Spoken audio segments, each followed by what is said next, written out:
Bonsoir à toutes et à tous, merci de votre fidélité à notre émission Café Mort, les lundis à vendredi, où on a toujours un invité, un nouveau portrait, quelqu'un à découvrir de nouveaux horizons.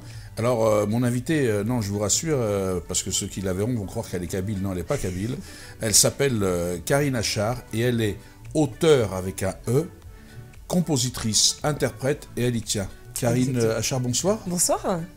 Alors, merci d'être venu nous voir, passer nous voir. Je suis ravie. Alors, qui est Karine Achard? Vous êtes de quelle origine? Vous êtes d'où? Vous avez grandi où? Vous êtes né où? J'ai grandi dans les volcans, donc à Clermont-Ferrand, et maintenant je vis à Tours. Vous êtes bougnate? Bougnate, une vraie bougnate. C'est vrai? Oui, je suis bougnate. Et donc, à Clermont même, vous êtes de Clermont même? Oui. Enfin, j'ai grandi à Beaumont, juste à côté, quoi. Mais c'est vrai que j'adore retourner dans cette région parce que je suis très attachée à mes volcans, quoi, au Puy de Dôme. Et d'ailleurs, on va faire un concert au mois de juin en haut d'un puits. On a ça comme défi, on va monter avec le matériel, le piano, en haut du puits des Goules pour retrouver les origines, quoi. Voilà. Ah oui, comme quoi, c'est bien de voir les origines. Comme quoi, on est tous originaires de quelque part. Hein. Oui, complètement. Je pense que les origines, elles sont surtout dans le cœur, dans les endroits auxquels on a pu s'attacher, où on a appris la vie, quoi. Et c'est vrai que moi, j'ai appris la vie entourée de grands volcans. Donc, en Auvergne. C'est ça. Voilà. Donc, alors, en parlant d'Auvergne, vous êtes né là-bas, vous avez grandi là-bas. Oui.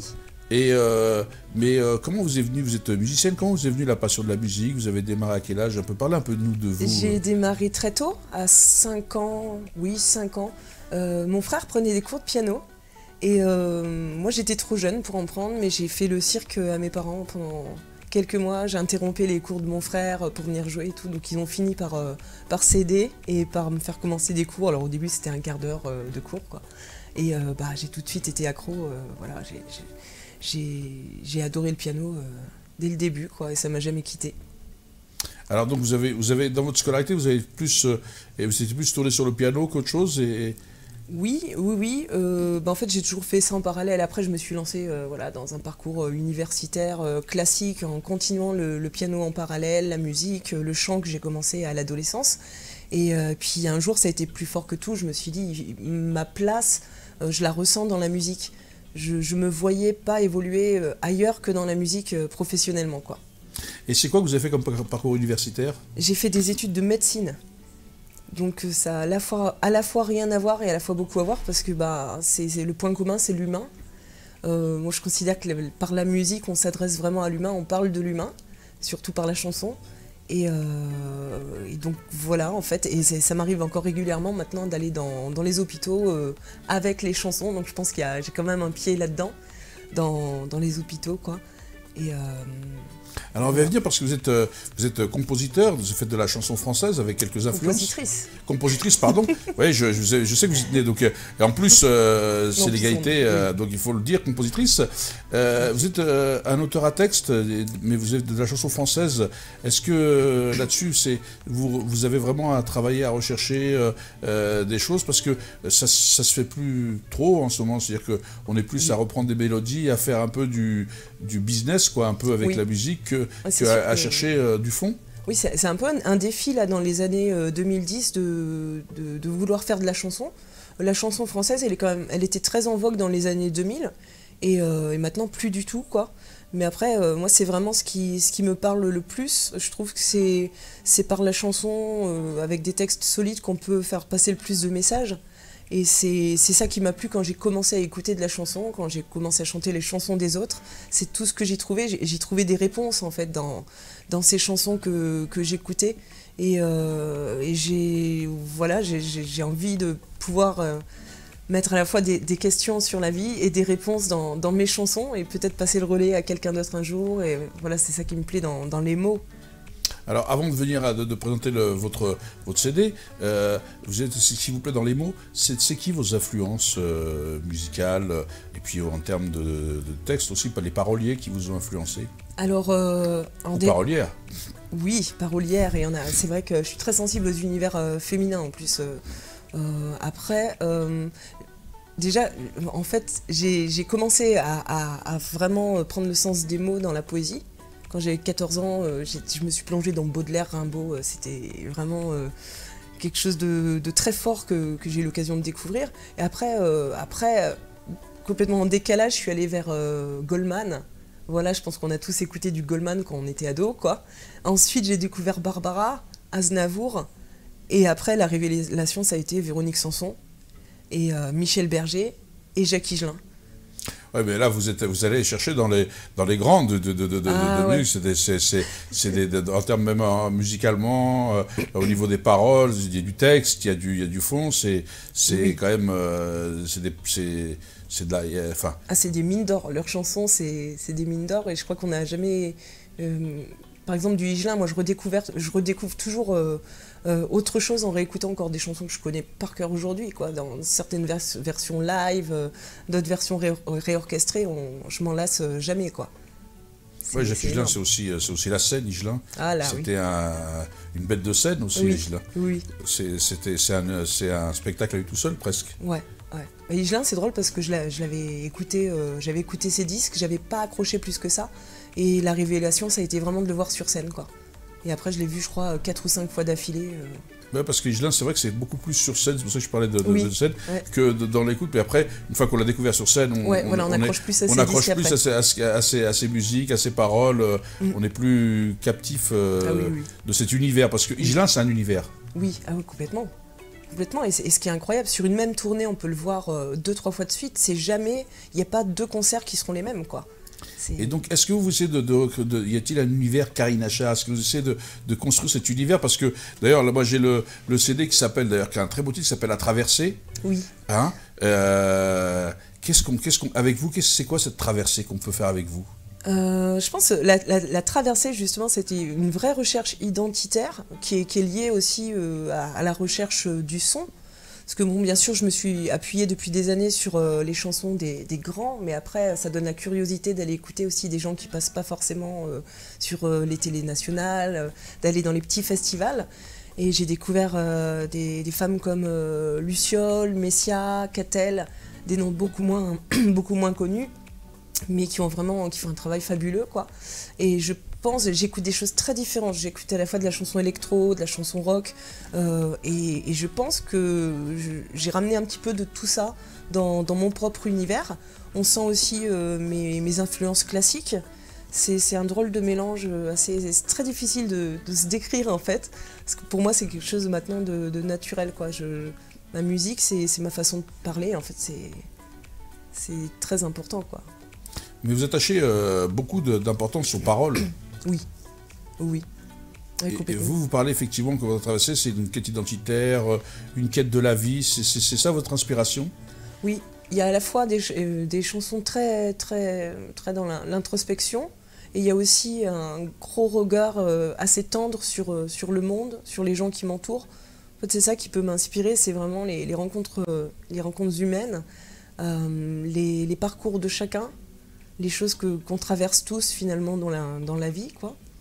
Et c'est remettre tout ça en mots et pouvoir, en quelque sorte, par ces chansons, dire aux gens qui les écouteront qu'ils ne sont pas seuls face à certaines choses, quoi. Oui, vous avez vraiment vous avez un discours assez humaniste et puis une posture aussi. Là, vous parliez d'aller jouer sur un volcan, de monter les choses, parce que vous aimez bien un peu être en phase avec le monde qui vous entoure. Oui. Et d'ailleurs, je sais que vous avez un engagement. Il y a une association qui vous tient beaucoup à cœur. Vous voulez nous en parler aussi, parce qu'il y a une association qui vous tient à cœur. Alors, comment elle s'appelle? Alors, c'est Vacances Répit Famille. Et c'est en fait une association qui a plusieurs centres de vacances dans un petit peu toute la France. Il y en a un qui est basé en région centre, où j'interviens avec des spectacles.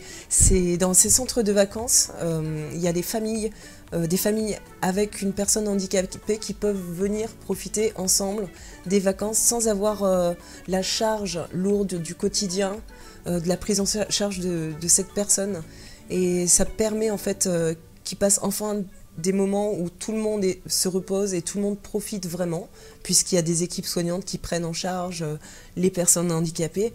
Et ça permet à tout le monde de souffler, quoi, et de se retrouver en oubliant un petit peu le handicap et de passer des vrais moments de détente.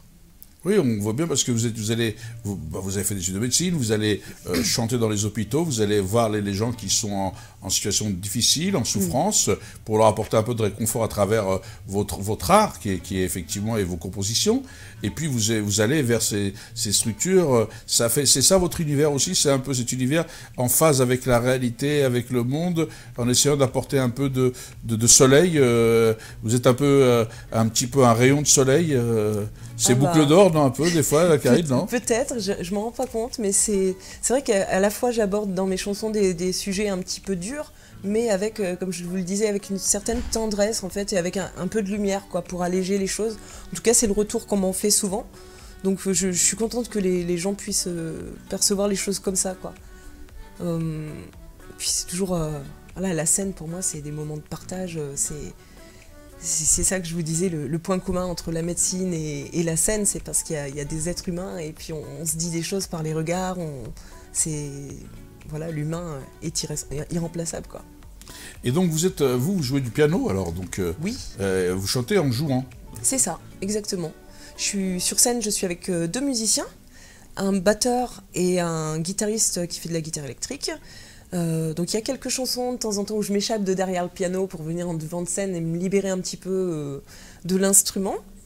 Mais la plupart des chansons, je suis en piano-voix.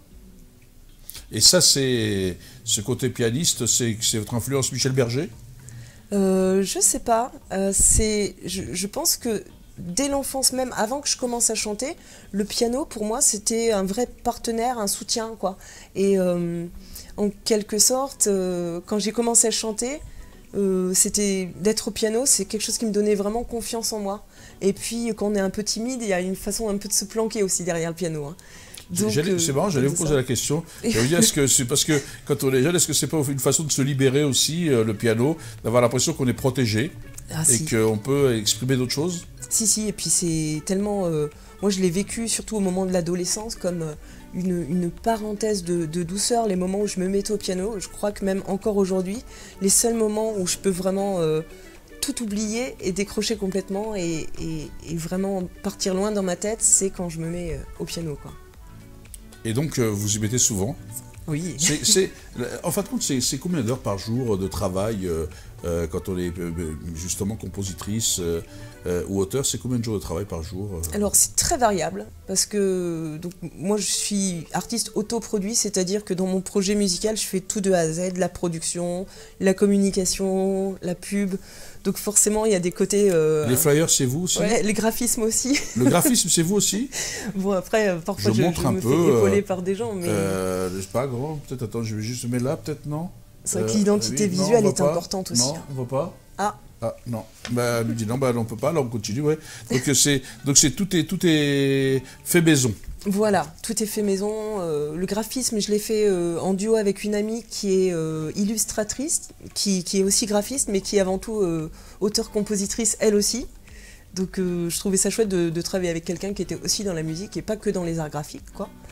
Et voilà, les photos sont de Carmen Morand. Carmen Morand, si vous nous regardez, bah, Rémi l'a remis à l'écran, s'il peut la remettre, ou Philippe l'avait mis à l'écran, le DVD, voilà. Donc si vous le cherchez, La Traversée, Karine Achard, on peut le trouver où, puisqu'on est dessus avant de faire l'enchaînement? Alors, il va sortir le 25 mai, il sera dans les bacs, chez tous les bons disquaires, voilà, Cultura, la Fnac, l'espace culturel Leclerc, un peu partout, dans les médiathèques aussi. Et puis bien sûr, après, il est commandable aussi sur Internet. Voilà, donc le 25 mai, vous l'aurez, nous on l'a en primauté. Voilà, donc voilà, exactement. mais le 25 mai, vous l'aurez dans chez tous les bons disquaires. C'est ça. Alors, on salue Carmen, puisque vous en parlez, on peut la saluer, oui. Et saluer son travail, puisqu'elle vous a soutenu. Exactement, hein. Et puis Lydie Baron aussi, qui m'a aidé pour le graphisme, quoi. Voilà, Carmen et Lydie. Une équipe de femmes en plus. C'est une équipe de femmes, j'allais le dire. Hein. Donc vraiment, félicitations pour une équipe de femmes. Comme quoi, la révolution féministe devrait avoir du bon, est en cours. Et c'est important parce qu'on a besoin de cette révolution dans le monde. Complètement. Bah, disons qu'il faut que la femme ait cette possibilité de toucher ses rêves du doigt comme les hommes, en fait. On doit lever ces barrières. C'est vrai que justement, le métier que je fais, et ben souvent, on a tendance à dire que c'est un métier d'homme parce qu'on est toujours sur les routes, parce que ça prend beaucoup de temps. Et moi, j'ai jamais voulu m'interdire de faire ce métier-là, qui est ma passion, qui est vraiment la chose qui me fait vibrer, sous prétexte que j'étais une femme. Alors, vous faites combien de concerts par an, à peu près, en moyenne, Karine? J'en fais une 60aine, sachant que je chante aussi les chansons des autres, voilà, dans les hôpitaux. C'est vrai que quand je travaille avec des personnes, par exemple, qui ont des maladies dégénératives, il faut arriver avec des chansons qui leur rappellent des choses pour que l'accroche réussisse à se faire.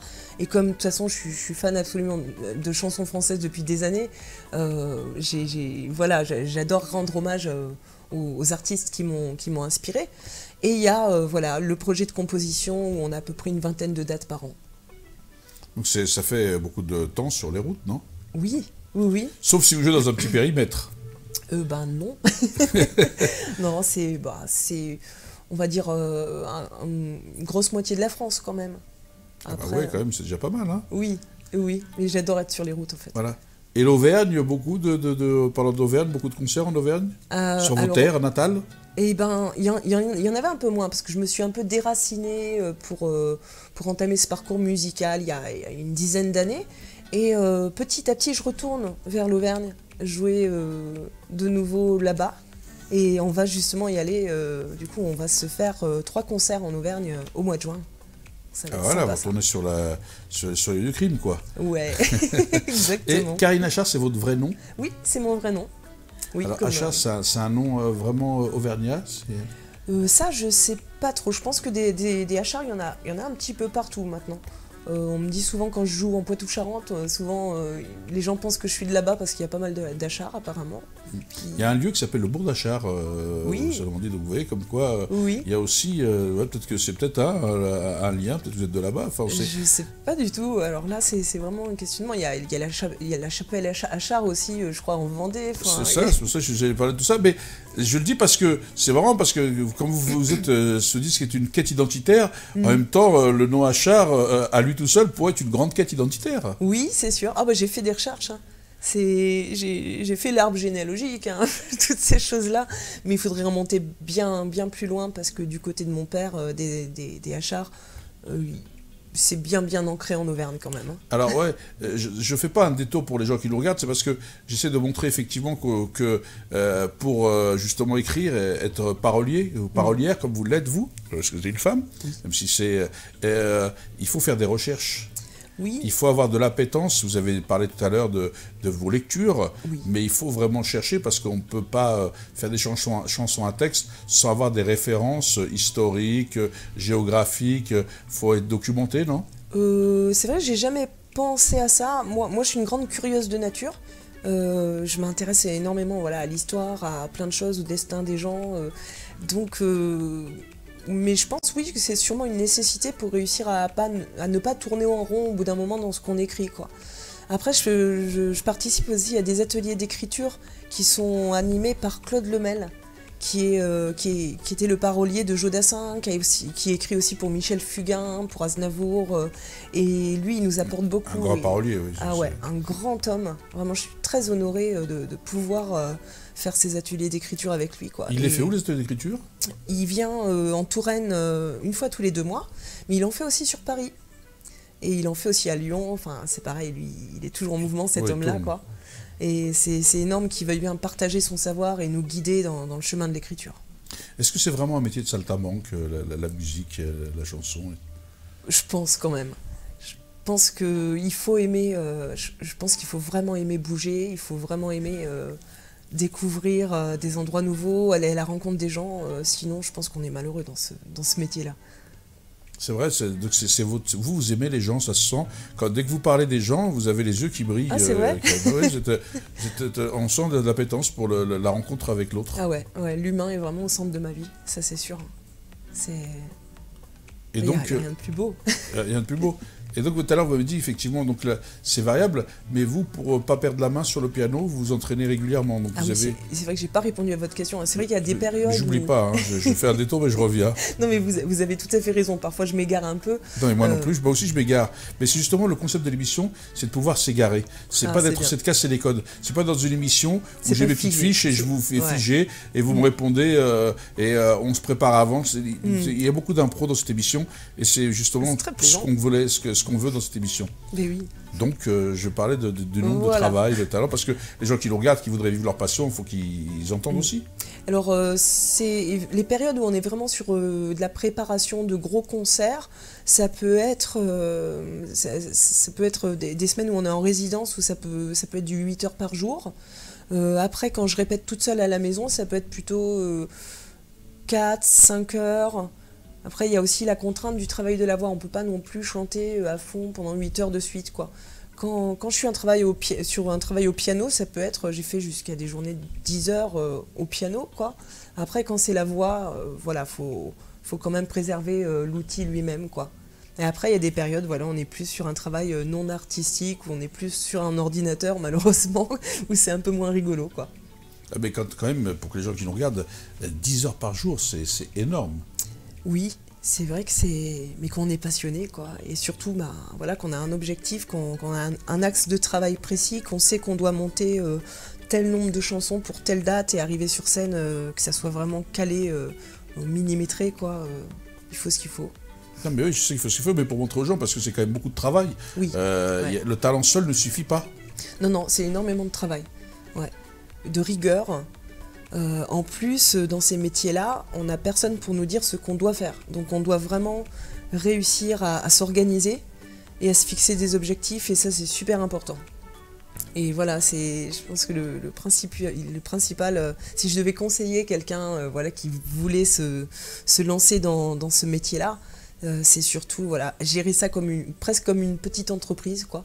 Se dire tel jour je travaille tel truc, tel jour je fais telle démarche. Bah vous, c'est une petite entreprise parce que non seulement vous avez la partie, la texte, la composition, que ce soit des textes de la musique, oui. Puisque c'est vous qui le faites, je dis. Mais après, vous avez aussi toute la partie commerciale, la partie graphiste, la partie visuelle, enfin voilà, les enregistrements, vous gérez tout de A à Z. Oui, sauf la distribution en magasin. J'ai maintenant un distributeur qui s'occupe de placer le disque dans toute la France, ce qui est déjà bien. Après, il y a la recherche de dates de concert aussi.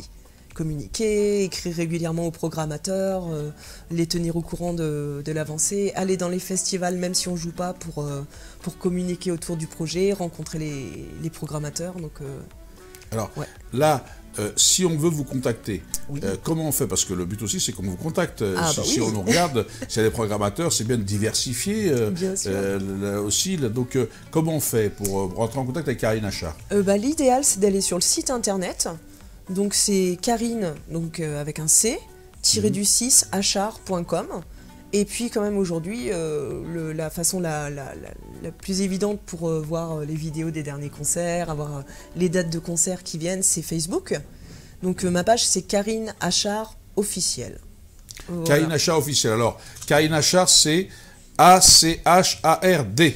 Voilà. Karine avec un C. Karine avec un C et un seul N. Et un seul N. Karine avec un C, un seul N. Achard, A-C-H-A-R-D. Officiel sur Facebook. Comme ça, vous pourrez suivre son actualité. Vous pourrez découvrir ses dernières chansons. Vous serez au cœur de son actualité. Surtout, et puis vous pourrez la contacter pour des concerts. Voilà. Ou voir si on passe pas loin de chez vous pour que vous veniez écouter. C'est ça aussi qui est et découvrir ton univers, quoi, Karine, c'est ça? Oui, carrément. Je poste régulièrement des vidéos pour tenir au courant les gens, quoi. Oui, parce que c'est vrai que les gens, on est un peu commercial, comme je le dis souvent, c'est-à-dire que on va que sur les disques qu'on entend, quoi. Dès qu'on nous passe en boucle un disque ou une musique, une chanson, on s'intéresse à la truc, alors qu'on perd l'appétence pour aller découvrir de nouveaux horizons, de nouveaux artistes. Comme vous l'avez fait, vous avez parlé des références que vous aviez avec les grands, mais vous avez été voir aussi des petits festivals où on a découvert des gens qui chantent... C'est ça le but aussi. Oui, mais comme tout le monde au début, j'étais un petit peu, j'écoutais ce qu'on me donnait à écouter finalement.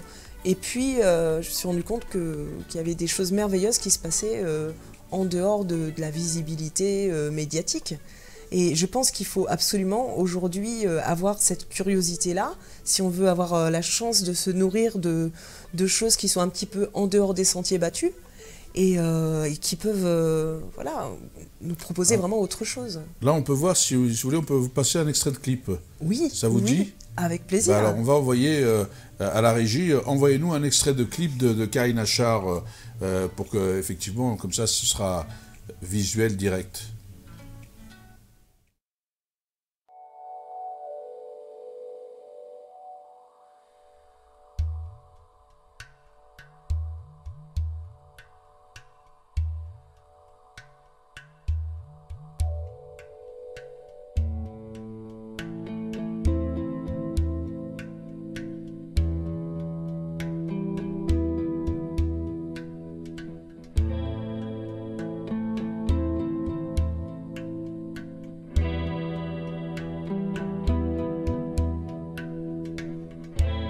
Combien de jours, combien de nuits, combien de rires, combien de cris, combien d'adieux, combien d'amour, combien d'escales et de détours, combien de chutes, combien de mots, combien d'amour à demi-mot, combien de stops, combien de trop, et 1000 lèvres contre tes crocs, combien de pas, 50 100, combien d'espoir en t'attendant, combien d'étoiles et de frissons, combien de fois souffler ton nom.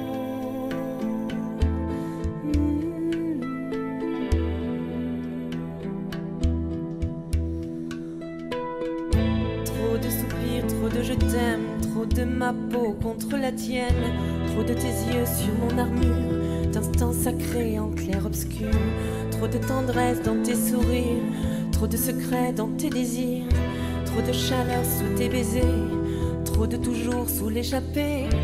Combien de pas, 50 100, combien d'espoir en t'attendant, combien d'étoiles et de frissons, combien de fois souffler ton nom.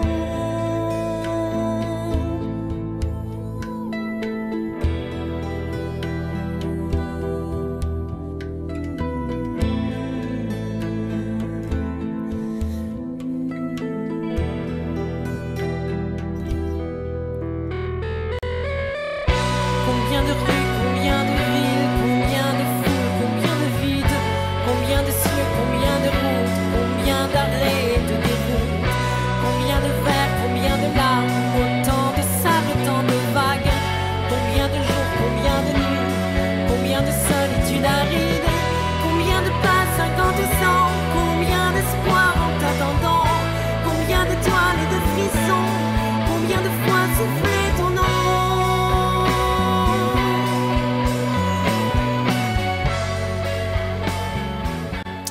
Karine, on vient de voir un extrait d'un de vos clips, oui. L'attente, donc avec la chanson. On voit un peu votre univers, un peu.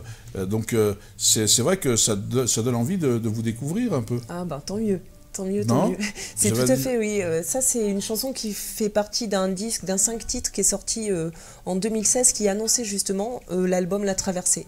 C'était pour montrer les nouvelles couleurs de l'univers qui passait de quelque chose d'assez classique, d'assez acoustique, à quelque chose d'un petit peu plus créatif au niveau sonore.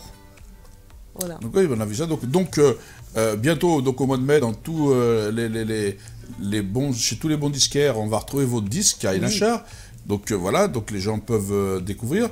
Entre-temps, on peut vous suivre donc sur votre page Facebook, Karine Achard, A-C-H-A-R-D, vous l'avez vu, son nom s'est inscrit en bas, donc vous pourrez le retrouver.